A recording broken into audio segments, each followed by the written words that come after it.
रीट के सिलेबस को आगे बढ़ाते हुए हम आज अध्ययन कर रहे हैं समाज सुधारक, जिनमें आर्य समाज का और आर्य समाज का एक पार्ट अपलोड कर चुके हैं। आर्य समाज का हमने कल देखा था कि स्वामी दयानंद सरस्वती जी ने आर्य समाज की स्थापना कर दी थी 10 अप्रैल 1875 को। उनके प्रमुख ग्रंथों को देख लिया था, कार्यालय देख लिए थे, उनके देहावसान को देख लिया था। यानी स्वामी जी के देहांत कब? 30 अक्टूबर सन 1883। और उनके देहांत के बाद, स्वामी जी के देहांत के बाद जो आर्य समाज था, ये आर्य समाज 2 शाखाओं में विभाजित हो जाता है 1893, ठीक 10 वर्ष बाद। और इनमें आर्य समाज में जो विभाजन हुआ था, उस विभाजन का जो आधार था, और वो आधार होता है शिक्षा। क्या होता है? शिक्षा। आधार क्या होता है? शिक्षा। शिक्षा की बात करें तो एक तो वो तबका था जो पाश्चात्य शिक्षा का समर्थक था, पाश्चात्य शिक्षा का समर्थक होता है। तो दूसरा वो तबका होता है जो भारत की प्राच्य शिक्षा का समर्थक होता है।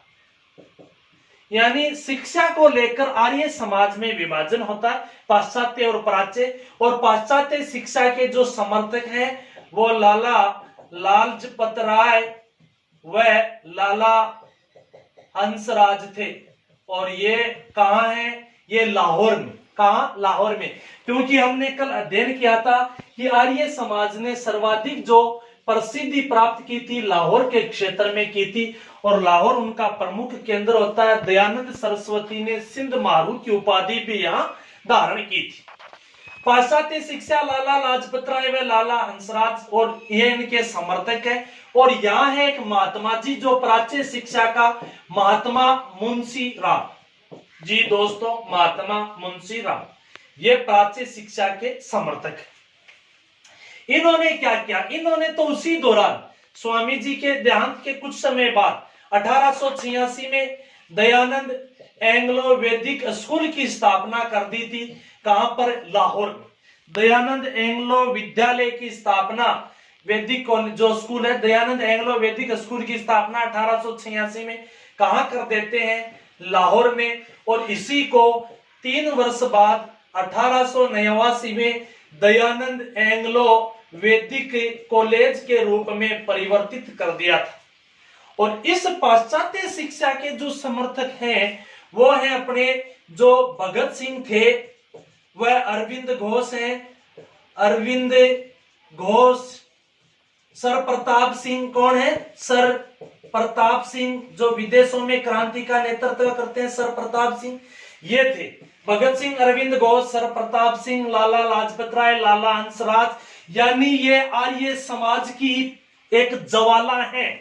कल पढ़ा था ना कि आर्य समाज के दयानंद सरस्वती जी ने बचाव के स्थान पर प्रहार को काम लिया है। उसी आर्य समाज के ये प्रचंड देशभक्त क्रांतिकारी। इसीलिए तो एक नाम सुना होगा, वेलेंटाइन सिरोल। वेलेंटाइन सिरोल। और वेलेंटाइन जो सिरोल है ना, वो आर्य समाज को, किसको? आर्य समाज को भारत में अशांति का जनक कहती है। भारत में अशांति का जनक कौन? कि आर्य समाज। ये बात वेलेंटाइन सिरोल भी नाम मिलता है, चिरोल भी।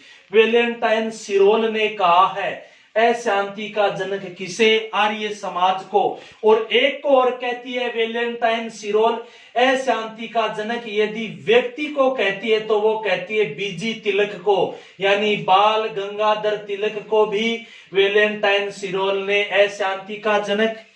वेलेंटाइन सिरोल ने आर्य समाज को भी अशांति का जनक, क्योंकि आर्य समाज की वो देखो, ये जो एक ज्वाला है पाश्चात्य शिक्षा की समर्थक, ये भी कम नहीं है।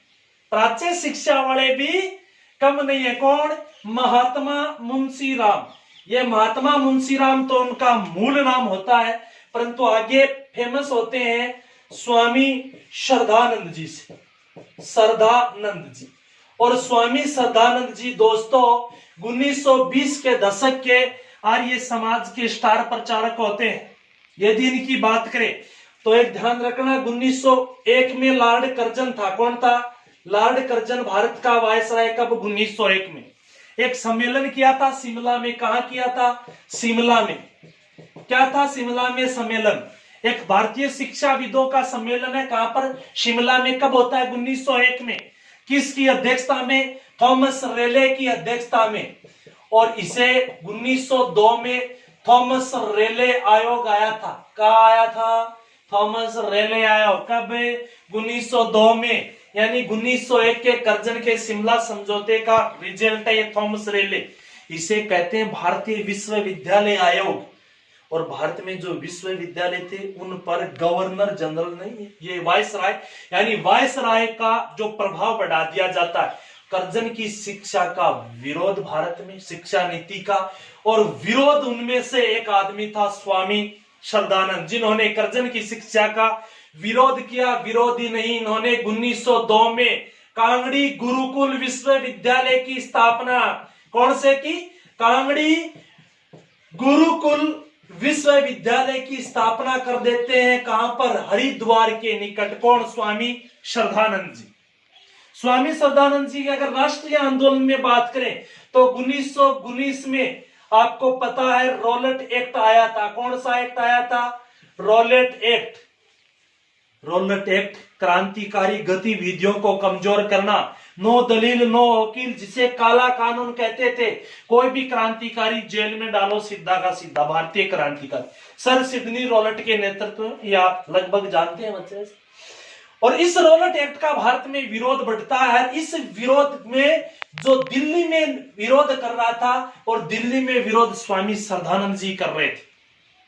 और इन्हीं स्वामी श्रद्धानंद जी ने इस दौरान 1919 में रॉलेट एक्ट के विरोध स्वरूप महात्मा गांधी को भी दिल्ली बुलाया था।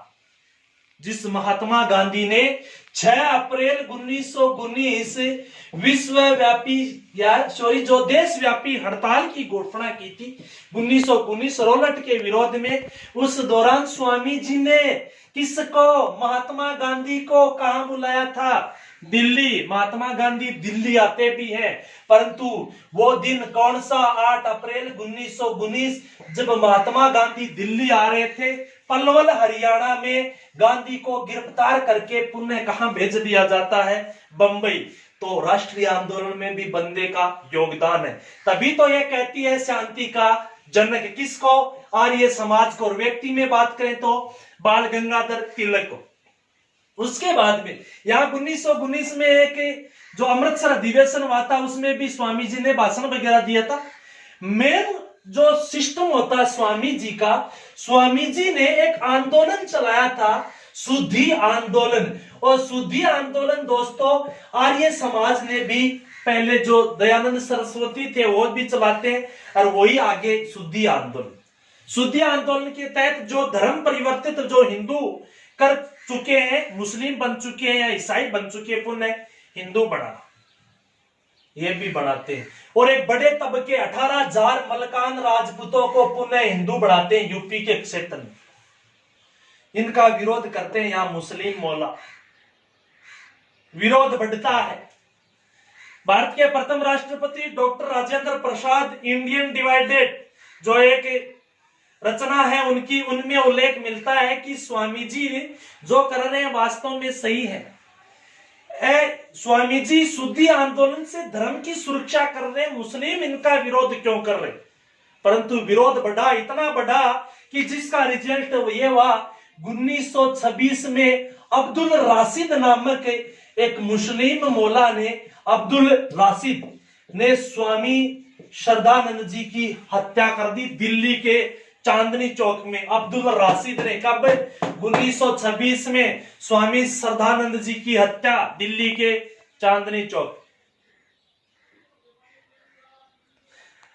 महात्मा गांधी 1926 में भाषण देते गुवाहाटी अधिवेशन में। गुवाहाटी अधिवेशन जिसकी अध्यक्षता श्रीनिवास आयंगर कर रहे थे। कौन कर रहे थे? श्रीनिवास आयंगर गुवाहाटी अधिवेशन की अध्यक्षता कर रहे थे 1926।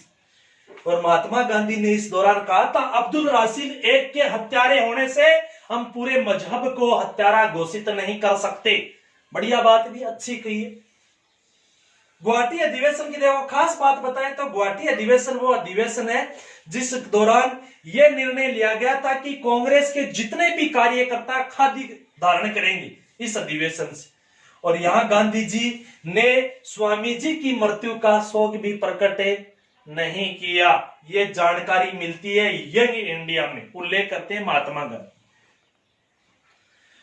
इसी क्रम में भैया सन 1927 में मुस्लिम जो अपने आप का धर्म बचाने के लिए, क्योंकि 18 जात जो मुस्लिम या ईसाई बने थे वो पुनः हिंदू बन जाते हैं तो एक बड़ा तबका होता है, इसलिए 1927 में पुनः हिंदू नहीं बन सके मौलाना